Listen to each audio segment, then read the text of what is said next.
tous et bienvenue dans cette nouvelle vidéo. Aujourd'hui, review objectif. Je vais vous présenter le 24 mm f3.5 de chez Sigma, donc le 24 mm DJDN f3.5 de la Ice Series, ultra compact et vraiment bien fini. C'est parti. Alors, comme d'habitude, on commence par un rapide tour de l'objectif. Donc cet objectif, c'est l'objectif de la gamme Ice Series de chez Sigma. Donc c'est une gamme qui est sortie il n'y a pas très longtemps avec plusieurs objectifs différents, qui se veut ultra compact et ultra qualitative avec des finitions vraiment incroyables. Donc déjà, on retrouve le bouchon emblématique de cette série qui est un bouchon full aimanté et qui change vraiment des bouchons traditionnels et qui permet vraiment d'utiliser l'optique extrêmement vite. Et c'est des bouchons qui tiennent bien, je peux vous dire, enfin... Voilà, ça ne tombe pas, ça bouge pas. Cet objectif est vraiment bien fini, comme vous pouvez le voir. Alors, on a une petite finition un peu métal, un peu sympa. C'est la partie ASMR. Avec une bague de mise au point. Que je pense vous n'entendez pas, parce que je la trouve extrêmement silencieuse.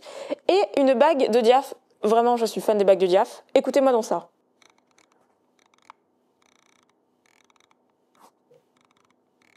Vraiment, c'est de l'ASMR pour moi, c'est incroyable. Et donc, vraiment, sur un corps si compact, on a quand même un bouton, ce qui est quand même assez incroyable. C'est un bouton qui permet de faire le switch entre autofocus et manual focus. Donc, pour un objectif si compact, je trouve ça incroyable. Quand je dis compact, c'est vraiment, regardez, je vais enlever le capuchon, je vais enlever le bouchon arrière, et voici la taille de l'objectif. Est-ce qu'il n'est pas incroyablement petit? Je veux dire... Regardez ça. Il tient littéralement dans ma main. Il est vraiment tout petit. Vraiment, c'est incroyable. Et pourtant, il est quand même assez lumineux. Je veux dire, c'est un f3.5. Alors, il y a sa version un peu plus lumineuse qui est un f2 qui est pour le coup un peu plus grand. Mais je voulais vraiment avoir l'objectif le plus compact possible pour mon voyage à Valence. Et donc, j'ai demandé plutôt le f3.5. Et regardez-moi ça. C'est limite... Enfin, pas un objectif, tellement c'est petit, compact, c'est vraiment, je pense il peut rentrer dans la catégorie des objectifs type pancake. Et pourtant, Sigma n'a pas lésiné sur la qualité, comme on peut le voir, il est vraiment très bien fini de construction. On a, j'ai oublié de vous le dire, mais le petit joint à l'arrière, j'espère que vous l'avez entendu, c'est un espèce de petit joint d'étanchéité. Alors, je vous le dis tout de suite, hein, c'est pas hyper water résistant, ça permet de faire un joint justement d'étanchéité au niveau des connectiques de votre boîtier. Si vous prenez l'appui, ça peut peut-être vous sauver, mais c'est pas infaillible. Donc si vous prenez vraiment une grosse saucée, il y a des chances que tout le monde prenne la flotte. Mais c'est vraiment très utile. Et pour le coup, j'avais déjà testé la Ice Series, enfin cette même gamme d'objectifs quand j'étais partie l'année dernière au Portugal. Et j'avais pris vraiment la flotte. J'en avais fait une vidéo d'ailleurs, n'hésitez pas à aller la voir. Et techniquement, les gens normaux, quand il pleut de ouf, ils rangent leur boîtier dans le sac pour qu'ils prennent pas l'eau. Moi, je suis un peu débile, c'est-à-dire que j'avais vraiment le capture clip et le boîtier comme ça. Et littéralement, j'avais mon micro Canon Sony qui goûtait sur le joint, en fait, qui goûtait sur la jonction entre le boîtier et l'objectif, et rien n'a pris la flotte. Vraiment, c'est incroyable, je suis trop contente. Donc, pour vous dire à quel point ces objectifs sont qualitatifs. Alors, cette review va être un peu différente des autres. Pourquoi? Parce que, bizarrement, j'ai eu un imprévu avec cet objectif. Ça fait quand même des années que je collabore avec Sigma sur cette chaîne. Et d'ailleurs, Sigma, si vous passez par là, coucou, merci d'être là. Et j'espère qu'on va continuer à faire du bon travail ensemble pendant plein d'années. Mais c'est la première fois qu'il m'arrive une tuile. Et en gros, je vous explique. J'ai demandé cet objectif pour un week-end de 3 jours à Valence, pour aller un peu sortir de ma zone de confort, aller shooter avec un 24 mm. D'ailleurs, j'ai fait une vidéo sur ce thème, sur le fait de shooter hors de sa zone de confort, et pourquoi j'ai choisi d'aller shooter avec un 24 mm. Donc, n'hésitez pas à aller la voir. Il m'est arrivé une grosse tuile, c'est que en gros, normalement ça fonctionne plutôt bien, mais j'avais l'objectif de monter sur le boîtier, et le premier jour j'ai pu commencer à faire quelques photos, assez sympa, bon pas des photos incroyables, parce que comme je vous l'ai dit c'est du 24 mm, et que la problématique c'est que je sais pas utiliser ce genre de focale, mais c'était le but, c'était l'exercice on va dire de ce week-end-là, de shooter avec une focale, une optique que je ne maîtrise pas. Et donc du coup, après quelques temps, en fait, la première journée, ça s'est bien passé. Alors que c'était pas l'optique. L'optique, la première journée, c'est vraiment de visiter et pas de shooter. Et du coup, j'ai fini par shooter, parce que quand on voit des trucs intéressants, on finit toujours par sortir son appareil photo, et au final, il est resté sur le capture clip et j'ai fait quelques photos. Et heureusement, j'ai envie de vous dire, parce que le lendemain, j'avais prévu de shooter vraiment dans l'endroit un peu, genre le rêve, vous voyez, pour cette vidéo, c'était la Cité des Arts et des Sciences à Valence. C'est architecturalement parlant, c'est incroyable. Et donc je voulais vraiment avoir une optique faite pour ça. Et le 24 mm pour l'architecture, c'est quand même assez intéressant. Le 3e jour, c'est-à-dire le dernier jour des vacances, le jour où je devais reprendre l'avion, là j'étais prête, je suis allée exprès à la Cité des Arts. J'ai chargé mon boîtier toute la nuit, je démarre la C4, qu'est-ce qui se passe? Il n'y a plus de connexion entre l'optique et le boîtier. C'est-à-dire que si vous savez pas trop comment ça fonctionne, en gros, ça c'est l'arrière de l'optique. Et ici, vous voyez les petits trucs dorés, c'est ce qu'on appelle des connectiques, des connecteurs, je sais pas trop le terme exact, mais en gros c'est la partie électronique, et vous avez littéralement la même chose sur votre boîtier qui va venir s'enclencher dedans, et du coup c'est par là que passent les informations d'ouverture, d'autofocus, de plein de choses. Et en fait si ça marche pas, l'appareil photo il reconnaît pas l'objectif, et du coup il comprend pas ce qui se passe. Donc il fait pas de mise au point, il va faire un espèce de truc bizarre, il va vous dire par exemple quand vous voulez passer d'autofocus manuel enfin quand vous voulez changer des trucs, il va vous dire cette optique n'est pas reconnue.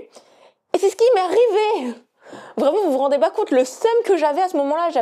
Le 1er jour, c'était bien, mais c'était pas le but. Le 2e jour, c'était pas possible. Le 3e jour, c'était le jour avant l'avion où il fallait que ça se passe. Et là, il se passe une dinguerie comme ça. Donc, je disais juste avant que, du coup, le problème que j'ai eu avec l'objectif, c'est au niveau des connectiques qui sont juste là. Vous voyez les petits points dorés. Et que, du coup, ça peut venir de plein de trucs. Une poussière qui se serait glissée. Le fait que c'est un objectif de près, donc il a peut-être déjà beaucoup vécu. Le fait qu'il est peut-être juste pas à jour et qu'il faut faire des mises à jour dessus. Bref, en soi, ça n'impacte pas sur la qualité d'image que j'ai pu voir sur les premières photos que j'ai faites, tout simplement. La qualité d'image, je trouve plutôt bonne en soi. On voit que ça reste un objectif Sigma, même s'il est très compact et que c'est pas le plus lumineux de la gamme. Moi, je suis assez contente des photos que j'ai pu faire avec. Personnellement, j'ai shooté plutôt sur des valeurs qui vont de f4, je crois, plutôt vers f8. Donc j'ai pas testé le f3.5, le fait de vraiment faire du close focus, parce qu'on peut faire du close focus avec cet objectif-là. Le bokeh, tout ça, la basse luminosité, j'ai pas vraiment testé. Je peux vous montrer les images que j'ai faites actuellement à l'écran et vous dire que pour ce que j'en ai tiré, la qualité, je la trouve vraiment très bonne. J'ai pas d'autres problématiques là-dessus. Un autre fait, c'est que au-delà de venir de mon objectif, ça peut aussi venir de mon appareil photo. Les problématiques que j'ai pu rencontrer. Donc après ce tournage, je vais quand même l'envoyer en révision entre guillemets, voir avec Camara Marseille où j'ai acheté mon appareil photo s'il n'y a pas un problème, parce qu'il faut savoir que mon A7 IV c'est le premier qu'ils ont reçu quand l'A7 IV est sorti, donc c'est le premier qui a dû sortir pas de l'usine, mais ça doit être dans la première vague de boîtiers, donc peut-être qu'il y a eu des petits ratés aussi. Et il a 4 ans ce boîtier si j'ai pas de bêtises, donc voilà, tant qu'à faire, comme il est toujours sous garantie, autant voir si lui aussi il a pas un petit problème, parce que je sens qu'avec d'autres objectifs aussi, il galère un peu en ce moment. Alors que avant ça avait pas trop de problèmes, sachant que j'ai fait une mise à jour. Donc en fait le problème que j'ai constaté avec cet objectif, il peut être vraiment multifactoriel. Ça peut être l'objectif en lui-même, ça peut être les connectiques, ça peut être les mises à jour, ça peut être la mise à jour de mon boîtier, ça peut être mon boîtier. Donc vraiment faut pas se baser là-dessus. Enfin en tout cas moi je me base pas là-dessus pour vous faire un avis complet en vous disant c'est de la merde, ça marche pas. Non, c'est juste que j'ai dû jouer de malchance. Et pour le moment où j'ai pu faire des photos avec, j'en suis très contente en soi. Bref, du coup, le bilan des cours de cette review de ce Sigma 24 mm f3.5 DGDN pour Sony plein format. Il va y avoir comme d'hab des points positifs, des points négatifs et surtout à qui je le recommande. Les points positifs, le form factor de cet objectif, je vais tout enlever et vous allez voir un peu la taille. Regardez-moi ça. Je veux dire, est-ce que vous avez vu la taille, la compacité de cet objectif? Je veux dire, regardez-moi ça, il y a de grandes chances que ce soit même la miniature de cette vidéo. Juste, vous avez vu la taille qu'il fait, il est tout petit et il est vraiment très léger. Pour le coup, monter sur un A7 IV, ça fait un combo extrêmement petit et polyvalent et léger. Mais alors monter sur un A7C, un A7CR, vraiment la gamme plus compacte, même un A6000 en fait, parce que 24 ça deviendra plutôt un 35 si je calcule bien.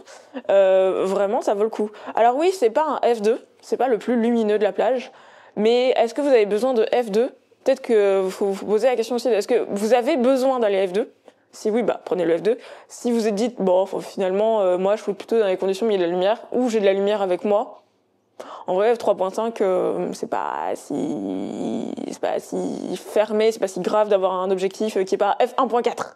par exemple. Parce qu'en ce moment, il y a vraiment la course, je trouve, sur les objectifs en focale fixe, d'aller vers plus, f1.4, f1.2, f1.8. Maintenant, f1.8, j'ai l'impression que c'est plus une référence, tu vois. f1.8, c'est plus, il est hyper lumineux. f1.8, c'est devenu, bon, normal, quoi. Maintenant, là, le lumineux, c'est f1.4 et le banger, c'est f1.2. Mais le problème, c'est qu'avec f1.2, vous avez des objectifs qui sont comme ça et comme ça.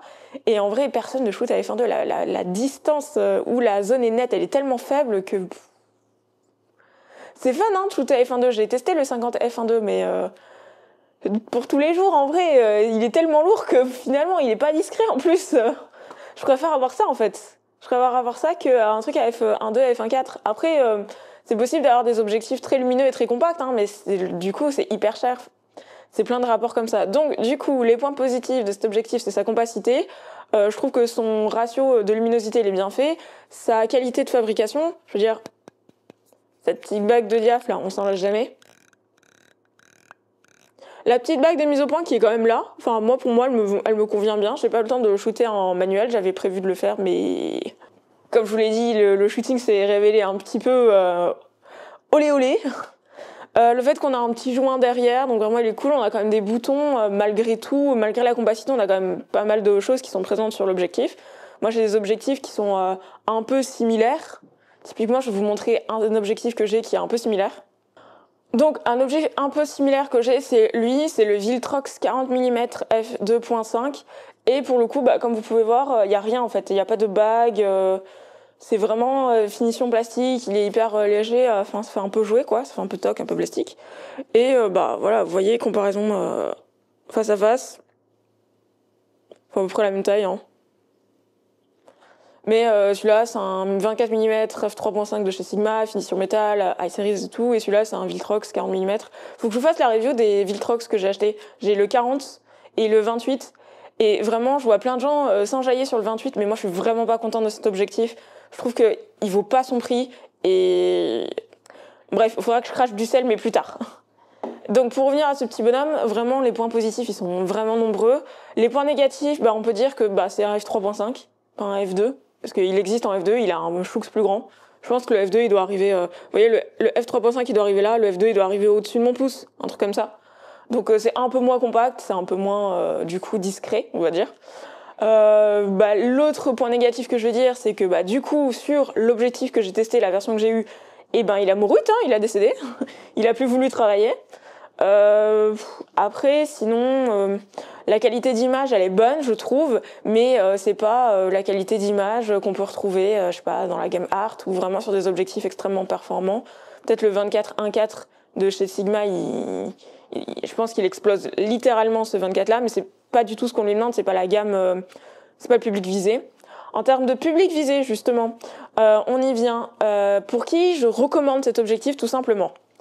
Alors, assez simplement, je vais dire le photographe qui veut faire de la rue, de la photo de rue, de la photo d'architecture, qui a pas envie de se ruiner avec un 24-1.4 et qui va être discret et compact, tout simplement. Parce qu'en termes de prix, je pense qu'on peut le retrouver vers entre 500 et 600. Ça dépend si vous l'achetez neuf, d'occasion, chez qui vous l'achetez, tout ça. Les soldes, pas les soldes. Comme d'hab, le prix varie énormément. Et je trouve que ça vaut le coup. Énormément, ça vaut le coup. Franchement, ça vaut le coup. Moi, je pourrais acheter un objectif comme ça. Alors, j'ai pas de besoin. Je vous l'ai dit dans cette vidéo et dans la vidéo que j'ai fait sur le fait d'avoir pris un 24 mm. N'oubliez pas d'aller la voir. J'ai pris un 24 mm parce que ça me permettait de me challenger dans ma manière de faire de la photographie. Mais c'est pas de la photo que je vais faire tous les jours. En tout cas, j'ai un équivalent, on va dire, sur mon A5000, un 35 mm, mon objectif manuel, là, avec lequel je fais joujou.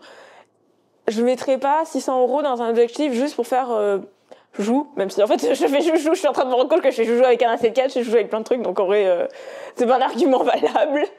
Mais en vrai, je peux vous le recommander si vous voulez faire de la photo de voyage, de la photo de rue, de la photo de reportage. Vous voulez quelque chose de léger, de compact, de robuste, parce que en vrai, malgré le fait que moi le mien il est ondulable, mais il est vraiment très robuste. Un truc important à vous dire, c'est que je cherche l'information. Voilà, c'est ici. En gros, c'est pas un diamètre de fil standard dans le sens où c'est pas un 67 mm comme on peut avoir maintenant de partout. C'est un 55 mm, donc n'oubliez pas, si vous avez des fils de 67, d'acheter un adaptateur.